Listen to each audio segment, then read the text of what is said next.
Greetings, fellow captains. In our previous episodes, we told you how to properly prepare for a battle, control your ship, and use your weapons in World of Warships. In this episode, we'll talk about warship types. Let's start with the most versatile and multi-purpose type, the cruiser. On the one hand, it's quite well armoured and is equipped with heavy weaponry. On the other hand, it's nicely manoeuvrable, which allows it to evade the shells of battleships and the torpedoes of destroyers. Shipbuilding techniques as well as battle strategies and tactics are different from country to country. In this episode, we'll talk about the cruisers of the American tech tree.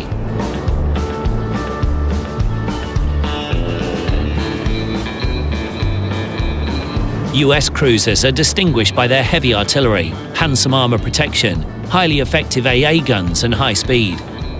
Des Moines, a Tier 10 cruiser, is a wonderful example of her type.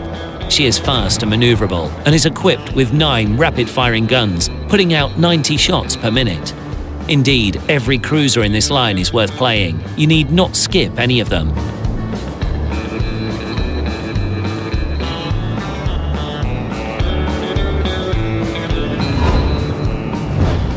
The Tier 2 light cruiser Chester can't boast high speed, but thanks to the armor deck tapered towards the sides, bow and stern, she is well able to withstand armor-piercing shells and go toe-to-toe against destroyers and cruisers of her same tier.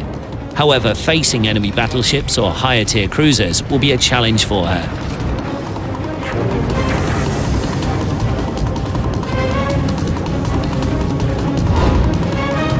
The Tier 3 cruiser St. Louis literally bristles with guns.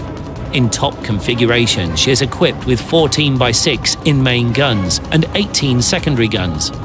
St. Louis poses a serious threat to all ships of Tier 2 through Tier 4. However, her very weak AA guns leave her vulnerable to attacks from aircraft carriers. Her armor protection is as good as Chester's, and the best way to penetrate her hull is to hit her with armor-piercing shells from a long distance. True, her low speed and poor maneuverability make St. Louis an easy target for torpedoes. However, to sneak up to the proper distance to launch a torpedo against her will be a very difficult task. The Tier 4 light cruiser Phoenix embodies a new stage in cruiser development, completely different from her forerunners at lower tiers. The armor scheme has changed drastically. The previous tapered armor deck has become flat, and only the engine room is protected by the belt armor. Lighter armor allows better speed and maneuverability, and the Phoenix also carries more effective AA guns and, most importantly, torpedo armament. While still oriented towards long to medium-range artillery battles, Phoenix is significantly improved over her predecessors.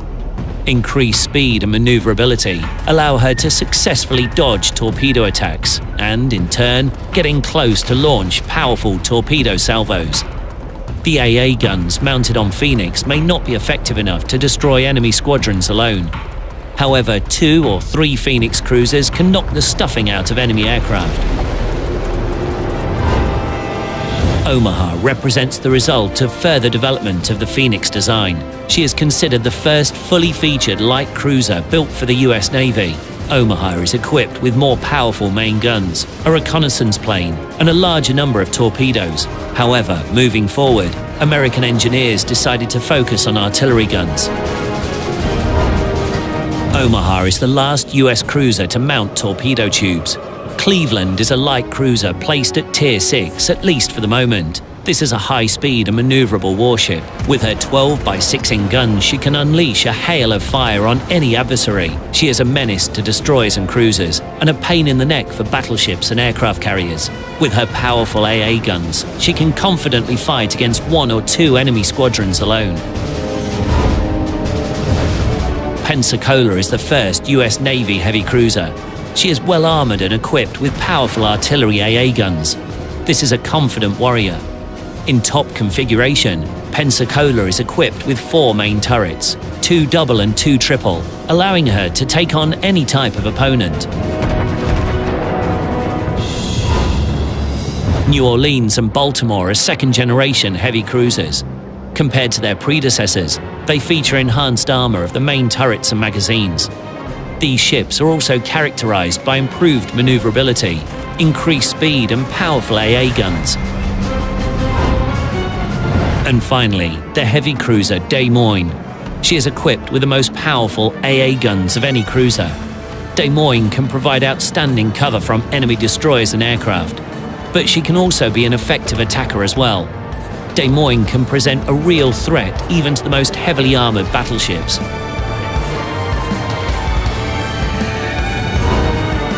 US Navy cruisers were primarily designed for maneuver battles using artillery armament.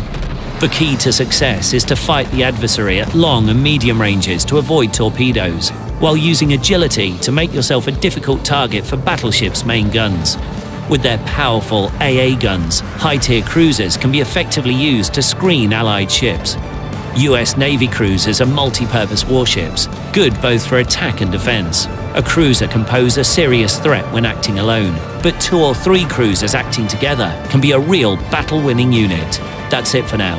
In our next episode, we'll talk about the cruisers of the Imperial Japanese Navy.